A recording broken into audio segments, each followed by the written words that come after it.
Mr. Speaker Sir, for realization of the goal of housing for all and affordable housing, a tax holiday has already been provided on the profits earned by developers of affordable housing. Also, interest paid on housing loans is allowed as a reduction to the extent of 2 lakh in respect of self-occupied property. In order to provide a further impetus, I propose to allow an additional deduction of up to 1,50,000 for interest paid on loans borrowed up to 31st March 2020 for purchase of an affordable house valued up to 45 lakh. Therefore, a person purchasing an affordable house will now get an enhanced interest deduction up to 3.5 lakh. This will translate into a benefit of around 7 lakh to the middle class home buyers over their loan period of 15 years. Non-banking financial companies play an increasingly important role in India's financial system. With the enhanced levels of regulation they are subjected to by the Reserve Bank of India, there is a need to provide greater parity in their tax treatment vis-a-vis scheduled banks. Currently, interest on certain bad or doubtful debts made by scheduled banks and other financial institutions is allowed to be offered to tax in the year in which this interest is actually received. I propose to extend this facility to deposit taking as well as systematically important non-deposit taking NBFCs also. To promote the International Financial Services Center in Gift City series of measures have already been taken in the past by this government. With a view to further incentivizing the IFSC, I propose to further provide several direct tax incentives to an IFSC, including 100% profit linked deduction under Section 80LA in any 10-year block within a 15-year period, exemption from dividend distribution tax from current and accumulated income to companies and mutual funds, exemptions on capital gain to category 3 and interest payment on loan taken from non-residents. I propose to give relief in levy of securities transaction tax by restricting it only to the difference between settlement and strike price in case of exercise of options. India's ease of doing business ranking under the category of paying taxes showed a significant jump.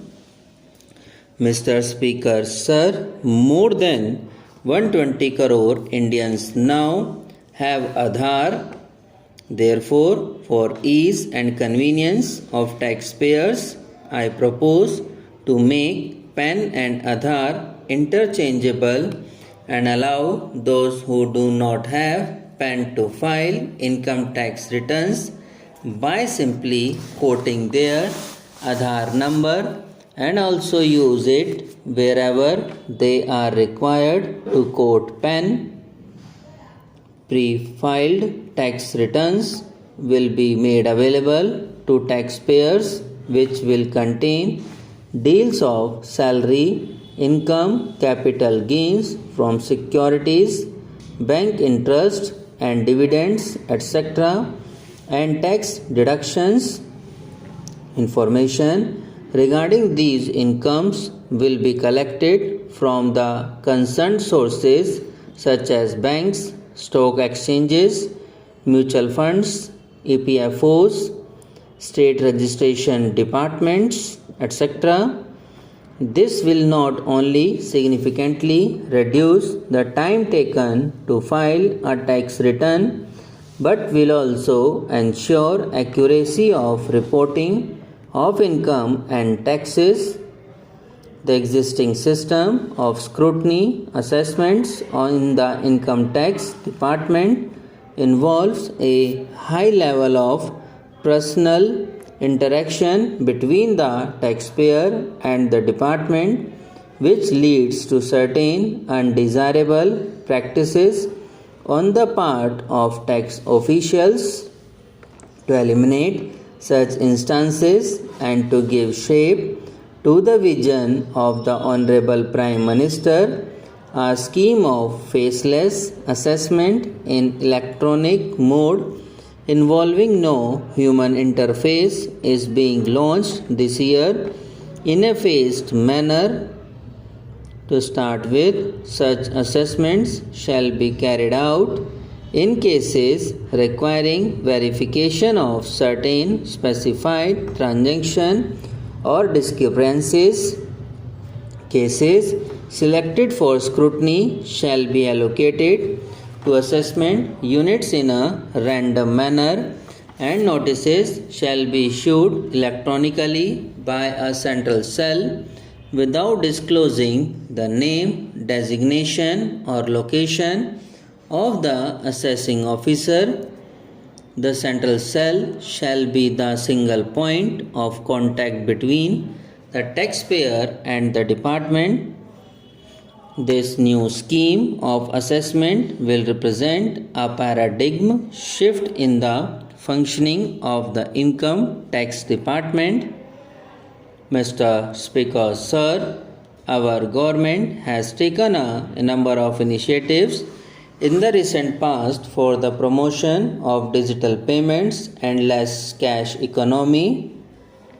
To promote digital payments further, I propose to take a large number of measures to discourage the practice of making business payments in cash.